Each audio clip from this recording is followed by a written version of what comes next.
Bienvenue sur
où le Canadien, en particulier, définit un actuaire comme étant celui-là qui a réussi un ensemble d'examens et qui a participé à un ensemble de séminaires d'un ordre d'actuaires.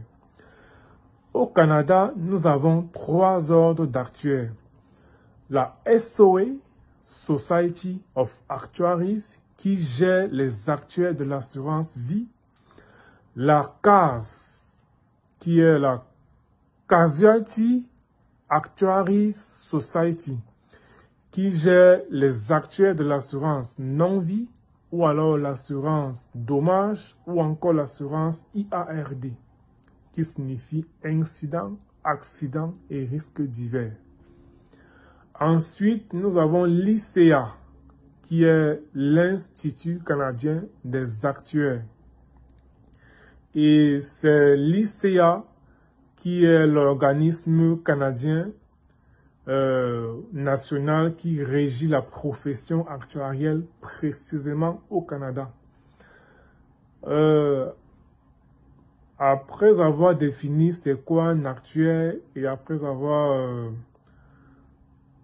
cité tous les ordres présents au Canada d'actuariat, je vais essayer de lister ou énumérer l'ensemble des étapes nécessaires à l'obtention du titre de fellowship en actuariat dans l'un de ces ordres. Je vais choisir l'ordre que je maîtrise le mieux, qui est la Casualty Actuaries Society. Pour devenir fellowship, pour obtenir le titre de fellowship de la Casualty Actuaries Society, il existe plusieurs étapes ou démarches à suivre. Je vais ici expliquer la démarche standard. La démarche standard consiste premièrement à obtenir un diplôme d'actuariat au Canada. Au Canada, la plupart des universités qui proposent un diplôme en actuariat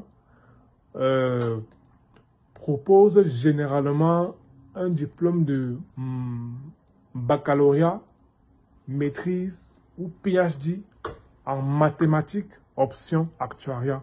Cependant, il existe une université à Québec qui propose tout un programme spécialisé uniquement en actuariat. Il s'agit de l'Université Laval. Donc, le but est d'obtenir un diplôme en actuariat au Canada et d'avoir bien réussi certains cours en particulier. Par exemple, il faut avoir bien réussi ces cours d'économie, dont je parle de microéconomie et de macroéconomie. Avoir bien réussi son cours de comptabilité et son cours de finance, je crois. La deuxième étape consiste à réussir 2 examens préliminaires, à savoir un examen de probabilité et un examen de mathématiques financières. Ensuite, la troisième étape, c'est une étape à mi-chemin. Donc, c'est une étape qui permet d'obtenir le titre d'associé. Donc, c'est un titre qui est à mi-chemin du parcours de fellowship. Donc, pour obtenir le titre d'associé en actuariat, nous avons 4 examens. Nous avons un projet de modélisation prédictive à rendre et environ 4 ou 5 modules en ligne et un séminaire sur le professionnalisme à faire, à participer. Donc, c'est après ces 3 premières étapes que nous avons le titre d'associé en actuariat au Canada. Ensuite, la dernière étape consiste à réussir 3 examens avancés pour accéder au titre de fellowship en actuariat et pour prétendre à la profession actuarielle au Canada. Donc, voici là les 4 grandes étapes à suivre pour prétendre à la profession actuarielle au Canada. Maintenant, il existe des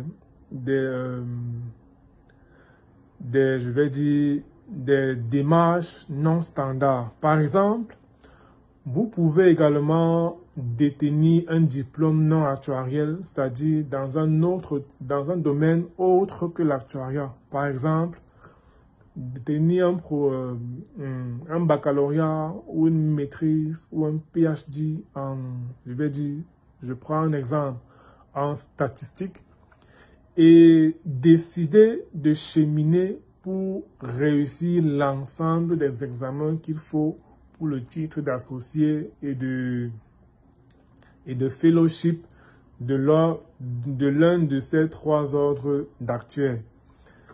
Et vous serez reconnu en tant qu'actuaire au Canada. Donc, il n'y a aucun souci avec cela. Donc, c'est aussi une démarche que l'on peut adopter.